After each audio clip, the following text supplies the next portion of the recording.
தபால் வாக்குகளை எண்ணாமல் இருந்த வாக்குகளை எண்ணுவதற்கு ஏற்கனவே அக்டோபர் மாதம் 2019 ஆண்டு 1ஆம் தேதி உத்தரவிட்டு அக்டோபர் மாதம் 4ஆம் தேதி 2019 அந்த வாக்குகள் எண்ணப்பட்டது.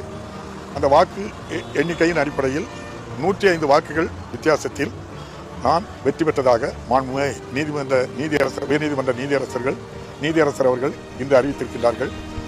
ஏற்கனவே தேர்ந்தெடுக்கப்பட்ட இன்பத்துறை அவர்கள் தேர்ந்தெடுக்கப்பட்டது செல்லாது என்று அறிவித்து நம்முடைய தலைமைச் செயலகம் உட்பட அனைத்து ஆவணங்களிலும் அவருடைய பெயரை நீக்கிவிட்டு 2016 முதல் 21 வரை உள்ள காலகட்டத்தில் அவர் பெயர் இருக்கின்ற இடங்களெல்லாம் அதை நீக்கிவிட்டு என்னுடைய பெயரை அப்பாவு பெயரை பொறிக்க வேண்டும் என்று சொல்லி நம்முடைய மாண்புமிகு நீதியரசர் அவர்கள் கூறியிருப்பது மிக்க மகிழ்ச்சியாக இருக்கின்றது. நீதி வென்றது.